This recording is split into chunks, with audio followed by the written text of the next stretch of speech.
Pausania, je veux connaître l'enfance de mon père. Ça sera un voyage fatigant. Je vais te montrer la terrible enfance de ton père. Hermès ferma les yeux et Pausania lui montra dans ses rêves l'enfance de son père. La Titanidrea se repose. Elle vient d'accoucher de son premier enfant, la grande sœur de Zeus, Hestia. Son mari Cronos, le roi des dieux, entre dans la chambre, prend son enfant et le dévore. Puis Cronos quitta la pièce sur la pointe des pieds. À son réveil, la jeune mère découvrit le berceau vide. Oh, Hestia, mon bébé, où es-tu passé? Cronos, notre bébé a disparu. Ensuite, Rhea eut 2 enfants, Déméter et Héra. Malgré ses efforts pour les surveiller, Cronos les dévora tous les 2 pendant son sommeil.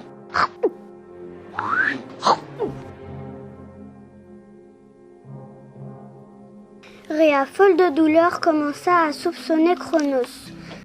Lorsqu'elle eut son 4e enfant, nommé Poséidon, elle était bien décidée à ne pas lâcher son petit garçon, ne serait-ce qu'une minute. C'est alors que Cronos entra dans la chambre. Donne-moi ce bébé! Que vas-tu faire? Donne, je te dis! Mais pourquoi fais-tu ça? Pourquoi? Parce qu'on m'a prévenu qu'un de mes enfants prendrait un jour ma place. J'ai tué mon père pour pouvoir exister. Ce n'est pas pour me faire détrôner par mes enfants. Tu es cruel! Malheureusement, Rhea ne put empêcher son mari d'avaler son 5e enfant, Hadès, qui alla rejoindre ses frères et sœurs dans le ventre de Cronos. À la naissance de son 6e bébé, Rhea décida de tromper Cronos. Mais Rhea remplaça le bébé par un caillou. Passe-le-moi! Tout de suite, je le prépare. Lorsqu'elle lui tendit la pierre, il l'avala tout rond. Mais au fait, il s'appelait comment celui-ci? Il s'appelle Zeus. Et tu n'as pas fini d'en entendre parler. La ruse de Rhea avait réussi. Discrètement, elle alla confier Zeus à sa mère Gaïa pour qu'il grandisse en lieu sûr. Tu auras un destin de roi, mon fils. Adieu. Gaïa traversa l'océan jusqu'en Crète où elle confia le bébé aux nymphes.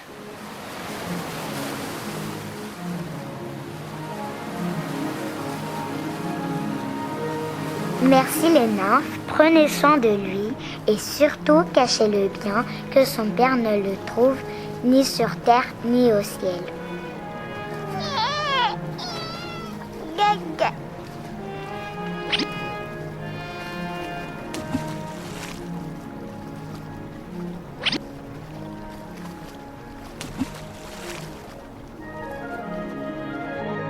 Les nymphes fabriquèrent un berceau en or qu'elles suspendirent à des branches entre ciel et terre.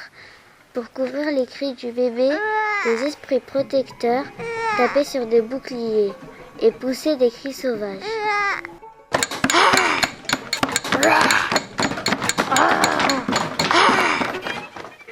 Une chèvre extraordinaire nommée Amalthée nourrissait le bébé en lui donnant son lait.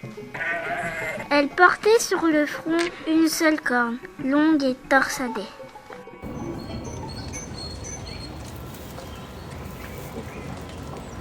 Ton père a donc grandi en Crète, endors-toi.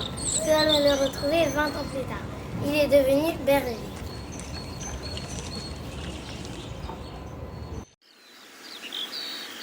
Ce jour-là, alors qu'il surveille ses moutons, il rencontre une magnifique jeune femme du nom de Métis qui lui dit « Berger, je te connais encore même mieux que tu te connais toi-même, tu t'appelles Zeus. » « Comment le sais-tu ?»« Mais je sais bien d'autres choses.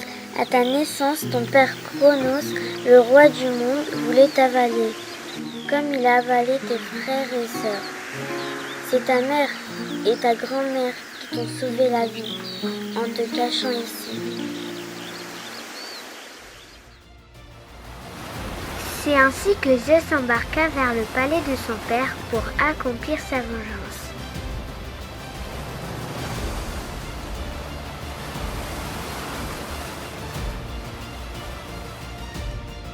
Comme Cronos ne le connaissait pas et le croyait mort, Zeus n'eut aucune difficulté à entrer au service de son père. Un jour, dans un couloir, il croisa sa mère Rhea qui le reconnut aussitôt et se jeta dans ses bras. « Mère, je suis heureux de te retrouver. Je suis venu me venger de la cruauté de mon père. »« Mon fils, j'attends ce moment depuis si longtemps. Je vais t'aider. » Le plan fut rapidement mis au point. Ils décidèrent d'empoisonner Cronos. « Buvez, mon roi. »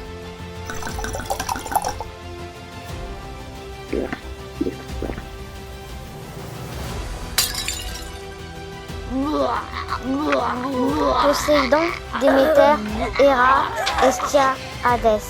Vengeance! Hé, attendez-moi!